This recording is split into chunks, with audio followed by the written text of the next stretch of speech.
Icarus by Tony Ann. Thank you, Tanit, for the commission. I'll begin, as usual, by playing through the opening segment of music for you, give you a sense of what you're up against, and then we'll take it from the top, bit by bit, bar by bar, and I'll show you everything you need to learn it yourself. To start, though, here is what the music sounds like.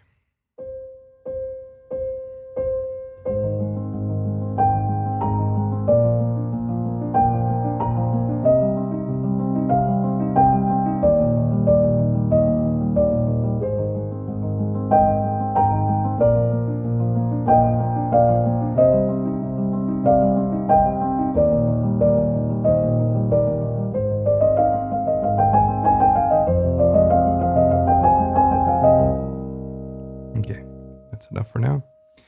We begin with the introductory bar of 4 C's with the second finger. Simple enough.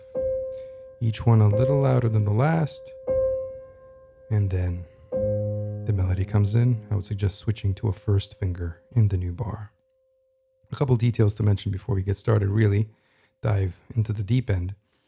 We are in C minor, though it may be difficult to tell because the first harmony we hear is an A flat major.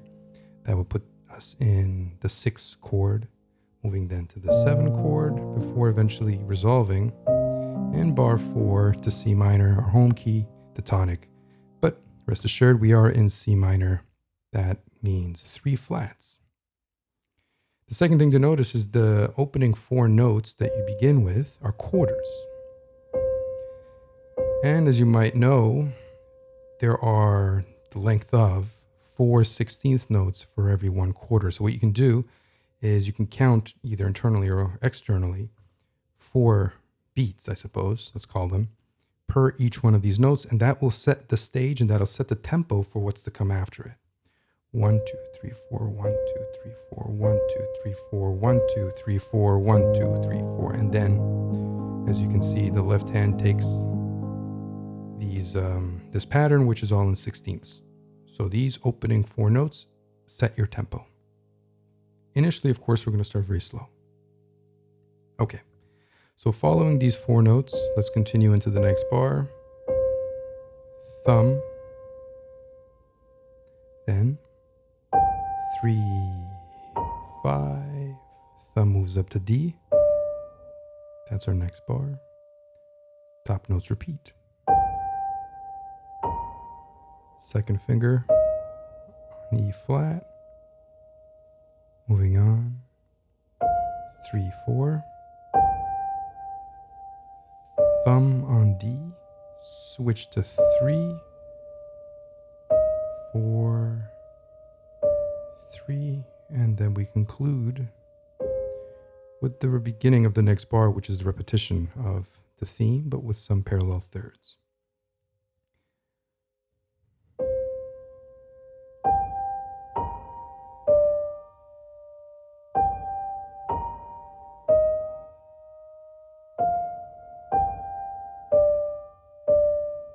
And one thing you'll notice at the end here is, on this note, I slide up the key so that I can reach the A flat with my thumb comfortably without having to twist around. So just slide up a little bit, use the real estate of the key, and arrive with 2 and 1. And there's your right hand to start. Now the left. In terms of notes, it's not very complicated. It's just the same thing over and over again. A flat major. Next bar, we move up. B flat major. And then C minor. So memorizing this is not so difficult and it's quite simple, really. But the technique required to get this up to speed is a little bit tricky. So here's a few things that I will say. I'm not going to speak too much about the technical elements of this, but here it's really necessary because this is the kernel of the whole piece and it repeats over and over and over again. It's really worth learning well. This sequence of 4 notes will take a little bit of time to get used to, these distances. But the difficulty is really going from the thumb back down to the pinky, right? It's quite a distance to cover and you don't have a lot of time to do it. Ba-dum, ba-dum. So as you're learning this, instead of thinking about it how you might intuitively think about it, in groups of 4, 1, 2, 3, 4, 1, 2, 3, 4, 1, 2, 3, 4. what you should try to do is create a little liaison between the last note of one grouping and the first note of the next. And you can do that internally or speak it like this. Ba-dum, ba-dum, ba-dum. That way you teach your brain to elide those moments because they're everywhere. And that elision is really important to making sure everything sounds smooth. So that's the first thing. The next thing is also that we have to make sure that the movement from the thumb to the pinky isn't jagged or tight. This whole movement has to be very fluid and free. The thumb, the wrist shouldn't tighten when you get to the thumb. It should be pretty loose when you shoot down to the pinky so that you have the freedom to shoot down without tightening. Yeah, it's pretty important to do that. And finally, as you get better at this, here are 2 exercises that I would suggest to play with to improve on what is invariably going to be your biggest hurdle for this opening section. And that is going to be to make sure that all of these notes sound even. That's hard to do in tempo. Here's 2 things you can do to improve on this. Stagger the rhythm in 2 different ways. Long, short, long, short, long.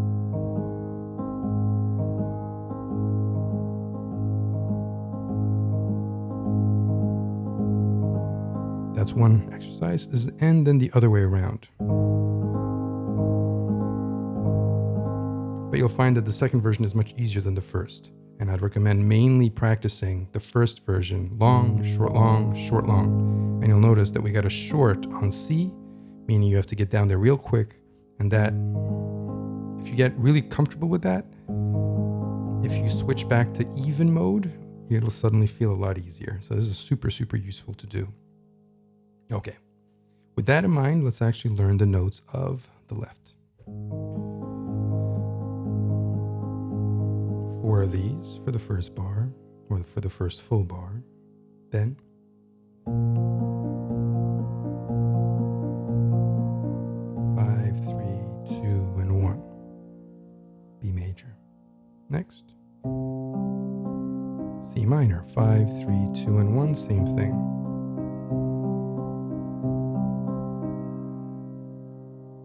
And then we got to jump from here, this E flat, all the way down to this E flat. That's another difficult moment.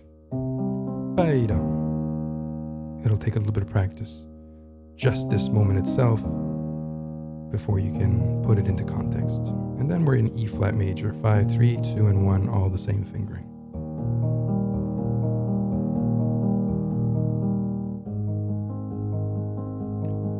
Start slow. I'm playing it reasonably quickly. But when you're doing it, you should play it very slowly. Get comfortable with the movements, and then little by little speed it up. There you go. That's pretty good. Furthermore, there's one thing that I should mention in his tutorial that he put out.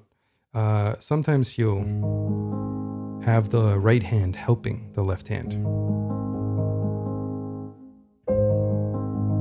You know, that kind of thing. I don't think that's okay to do. You can do that sometimes. But the thing is that for 95% of the piece, you won't have the luxury of help from the right hand. The right hand is going to be busy doing its own thing.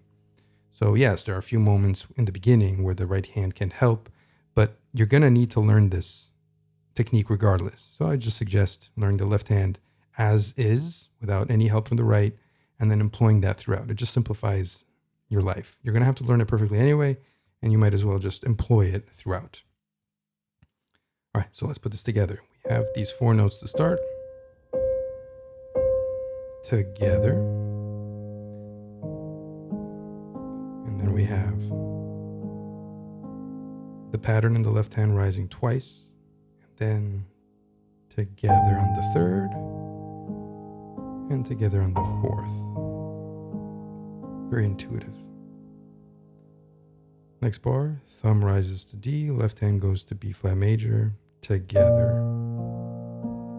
Same idea, 2 rise, and then the third aligns, and the fourth aligns. Moving on. Think about where you're going, second finger E flat, left hand C minor.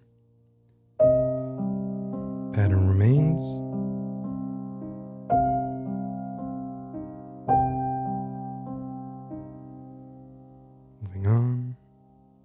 position, find the position. And here, every ascent has a note in the right hand.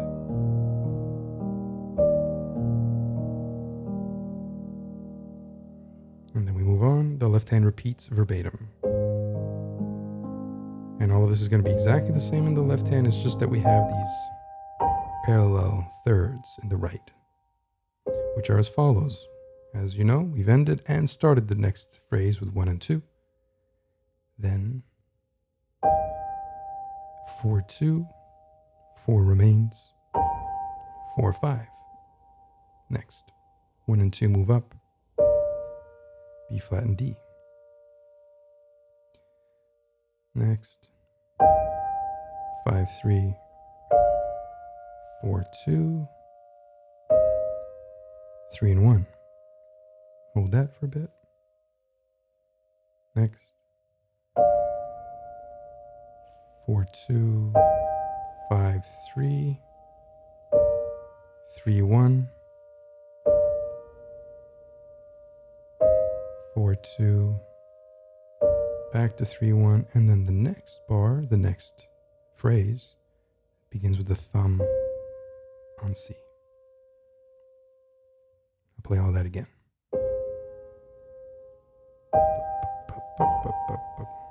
Etc.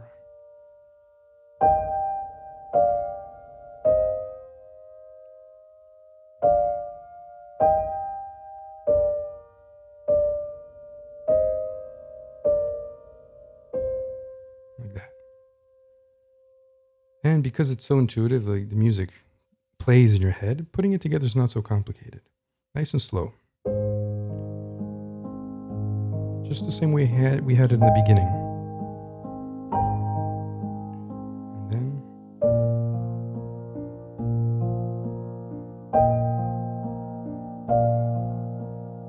next.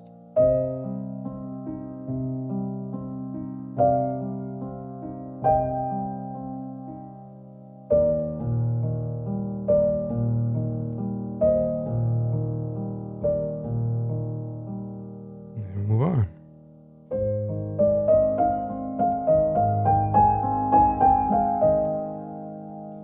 Okay, so left hand first.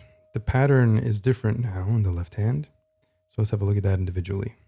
5, 2, 1, across, 4, 2, and back down the same way.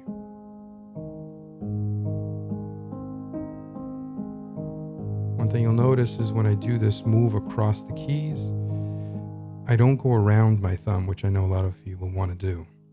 So when you go to the C, don't try to go around and then straighten when you arrive. Instead, keep your hand facing forward, float across, and land with the 4 on C. Like that. That's what you want. And obviously on the way back, same idea. The hand remains facing forward. The pedal's down, so you don't have to worry too much about, try to connect this note to this note. Not necessary. Okay, so this technique has to be mastered pretty much. Because it's fast and you're going to be focusing on the right hand as you do it. So this has to be really well learned.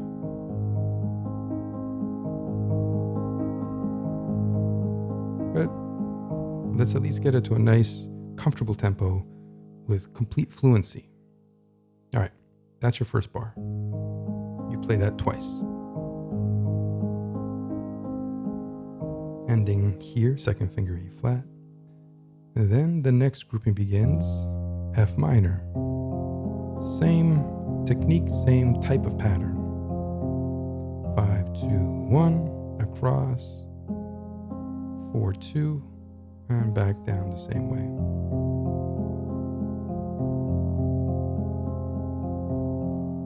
Importantly, try and make sure that the movement up towards the top of the ascent is a single movement. You don't want to feel like you're kind of stationary and then all of a sudden you move stationary and then all of a sudden you move stationary. Everything should feel like you're breathing up and down. The rise and fall of your chest when you're breathing should feel sort of the way that your hand rises and falls over here.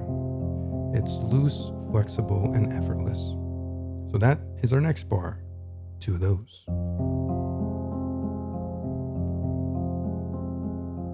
From here, we drop down to C minor. Same thing. This one's going to feel just like F minor, right? It's got the same kind of pattern, even the black and white notes. So 2 of these. And the last note I would suggest, you can play what you were playing before, a second finger on G, but I would suggest using a 5 on the last note so that it prepares you for the entry of the next grouping.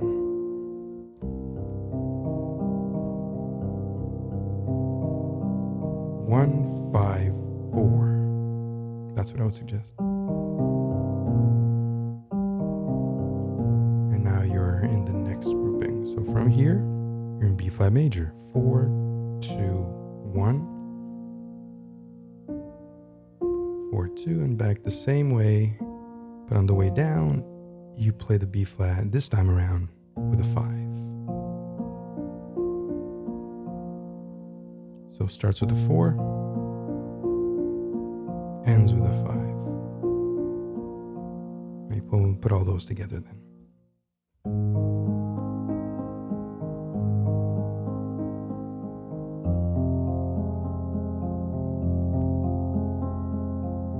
And you'll notice that much of your work is going to be tying the transitions between the groupings, between the harmonies. So when you're going from E flat to F, that's one thing that you'll have to practice. Ba-dum. From C to C, that's your next grouping. Ba-dum. Ba-dum. And that one's kind of easy because of my fingering that I've given you.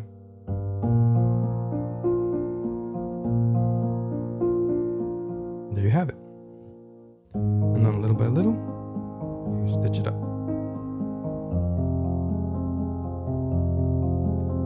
Ba-dum.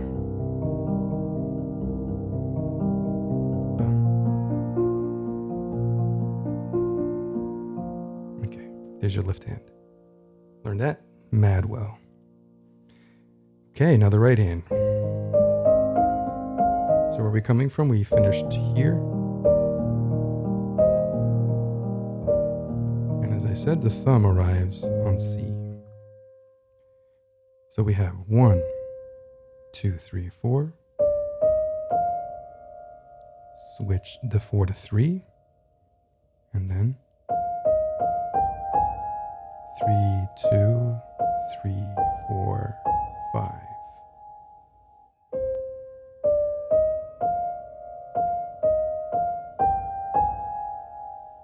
Next, all the fingers of the hand. 5, 4, 3, 2, 1. And that's now the next bar.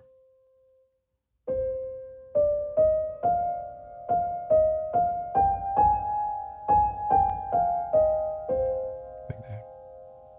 One thing you can do is, you have these little groupings. In this case, to start, we have 3 notes. 1, 2, 3. And then 5 notes. 1, 2, 3, 4, 5. And then another 5 notes. You can make like a little rest in between each of them just to let your hand relax. So you kind of lift a little bit. Lift a little bit. Moving on. Same beginning.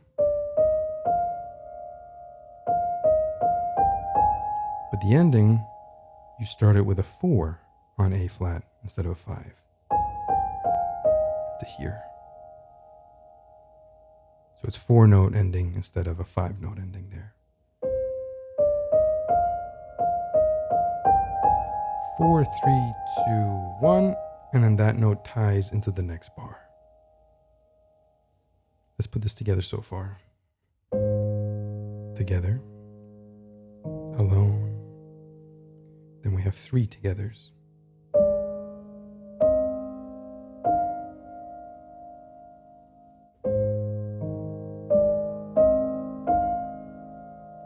Next. Alone. switch to 3, switch to the 1.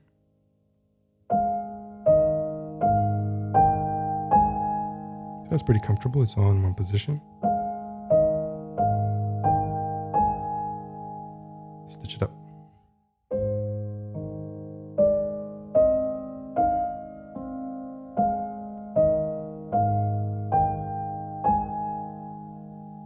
Next, 4 is alone, and then everything aligns.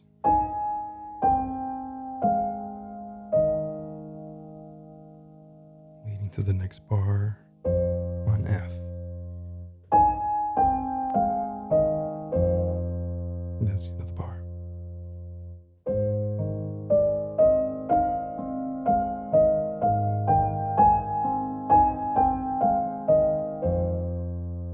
Like that. Okay, that's pretty good. And then into the next bar we go. Same alignments exactly. Alone.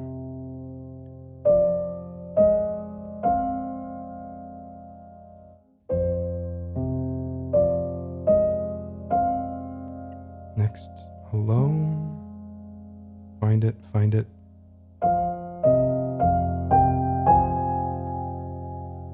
Alone. Switch to 4.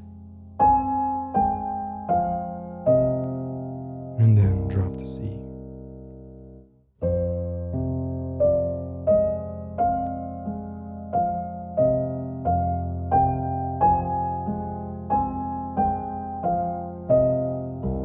And that C is on its own. So we put that together with the beginning of this new section.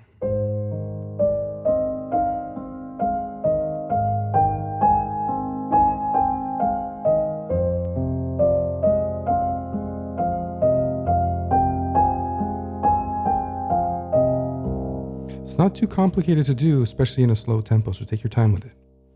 And then little by little, we'll speed it up.